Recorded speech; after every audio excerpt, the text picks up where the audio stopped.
Greetings and salutations, JordanXlord with the Imperial Cultural Society. Wait a minute, this isn't Pathfinder? What is this? Well, my autism is more than just one system. I love all sorts of tabletop role-playing games, and today we're going to talk about my first impressions on the new hotness. Daggerheart by Darrington Press. Before we start, I want to give some context. I got up at 8 in the God's damn morning on my day off so I could run the quick start adventure for 4 of my best friends. So with 6 hours of sleep, I ran a system I have never played before. Here is what happened. Choose your character. Introducing the pre-mades that my players, played. Starting off with Marlowe Fairwind, the lore-born elf sorcerer with that Mewtwo from Pokemon body.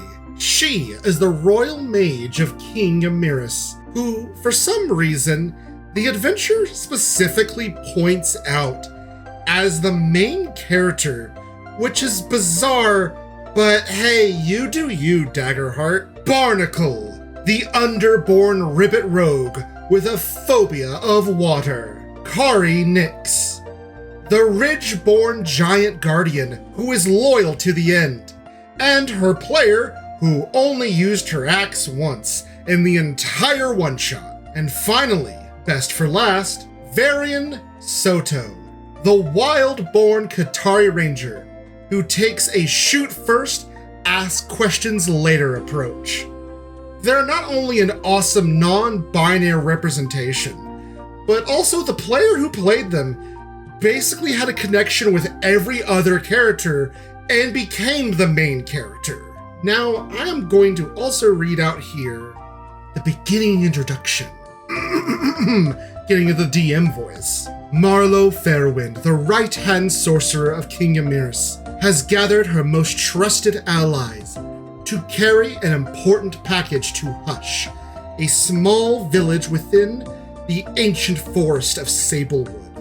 The crate is large, heavy, and sealed with magic, addressed to the White Fire Arcanist. You've been given a map and a carriage, and the promise of reward upon your arrival. Act 1! Starting off with reading the beginning paragraph that ends with an open question on who is the driver of the carriage, followed by allowing said player to get to describe a unique feature of the trees. I got to watch my friend who was playing the pre-made guardian get to describe a strange glowing purple moss that grew on the opposite side of the trees. Genuinely love the fact that the players get to collaborate in real-time world building. Shortly afterwards, they found the merchant cart left on the side of a road, and with it, a dead driver, presumably one of the merchants. Finding the severed hand of the driver in the beak of the legally distinct owlbear, Strixwolf. The Strixwolf was not alone. With them were 2 of their cubs, who followed behind this family of 3 and looking for food before they noticed the party. The first roll of the game was a critical success, as they scared away. Critical successes, by the way, is when you roll the same number on both your fear and your hope die, which is really cool, honestly. Followed by the giant guardian moving to put up the cart and look through the supplies, discover that the driver's throat was slit. Thus began Act 2. Act 2! Ambush! They caught the ambush before it could start. My party, made up of the sorcerer, rogue, ranger, and guardian, up against 3 bandits. The rogue used their Nightwalker ability to step into the shadows and appear right behind them, cloaked, invisible like an elite from Halo. The Guardian used her giant strength to pick up the fallen cart and threw it at one of them, narrowly hitting one of the ambushers. Then, when the bandits strike, one of them runs over to attempt some fantasy Grand Theft Auto shit, like jumping in the now vacant driver's seat to begin moving, with the ranger and sorcerer still in it. Said ranger jumped over to the driver's seat and began using their ancestry trait as a Qatari or cat person of retracting claws to make them vulnerable, while the sorcerer pointed their staff out to the driver window and unleashed a storm of arcane blades, killing the would-be carriage thief in an instant. Shortly afterwards, the remaining bandits were quickly dealt with. Once the battle had ended, the party began gathering the bodies and lined them up so the wilderness of the Sablewood could feast on their remains.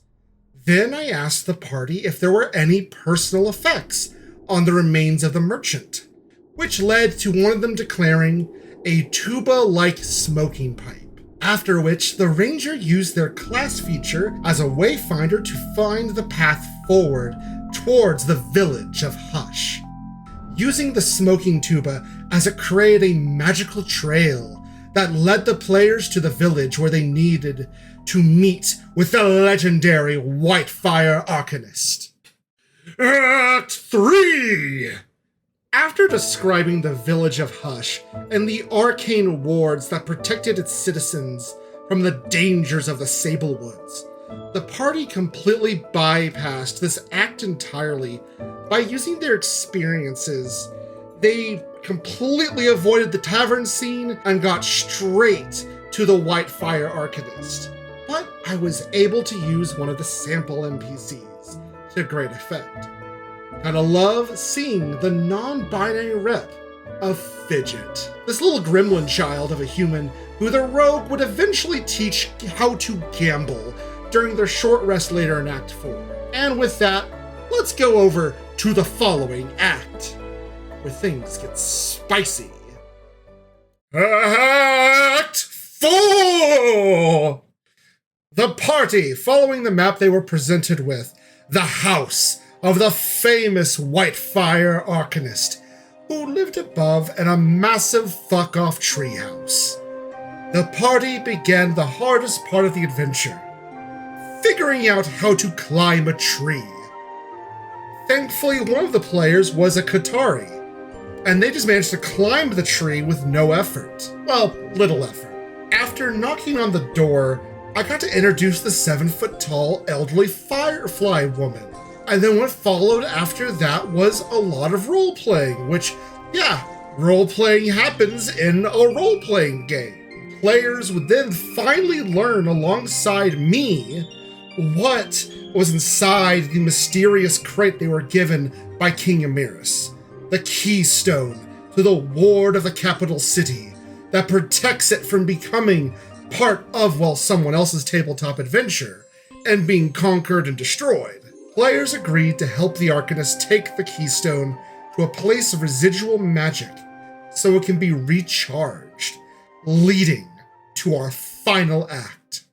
In Act 5! Ritual time! The party readied themselves to protect the Arcanist while she worked to empower the Ward Stone. The surging magic led to the sudden arrival of skeletons and forest wraiths. The fight that broke out, and while the party were outnumbered, the party held firm.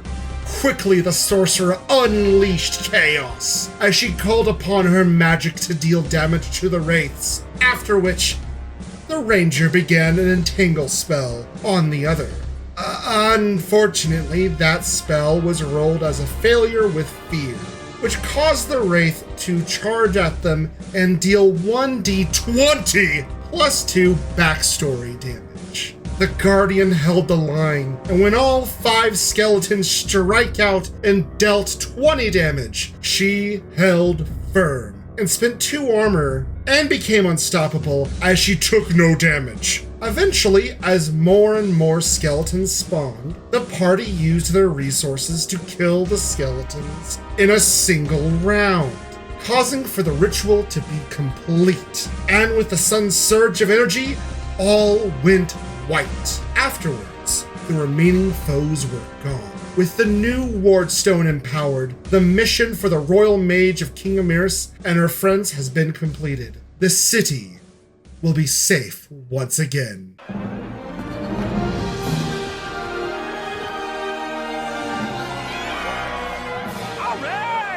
Honestly, my first impressions of Daggerheart has been incredible. By the time this video is uploaded, I will have gotten my physical copy from Barnes & Noble since it was sold out on both the Critical Role website and Amazon. With the deep delve I've been doing with the PDF and just theory crafting with my friends, I can safely say that I adore the system greatly. Especially the duality dice, which uses my favorite dice, the criminally underused D12. Also, I really enjoy the experience system. Replacing skills with descriptions of your history, it's cool, I like it. This is also my first time exploring an initiative-less system, and with my players it ended up being really fun once we got used to it. While Daggerheart will not be the perfect game for everyone, it is certainly a hit with my friends, and I find the design to be incredibly smart. The campaign frames are honestly the best format I've seen for displaying a setting for players. Something I'm definitely stealing for both my games, in this system, and other systems. The ancestry pages are so fucking awesome! I adore the sketch art so much, and I hope more games do this. In adding to the statement of I hope more games do this, Critical Role publishing videos on how to play their game. Game designers need to steal these ideas for the future. It makes the learning process so much easier. While this will not replace Pathfinder as my channel focus, I definitely plan on making more videos on Daggerheart as I explore it as a system. A question I want to ask those in the comments: what has been your favorite part of Daggerheart? And ultimately, just thank you for watching, and please remember, stay safe and stay glorious.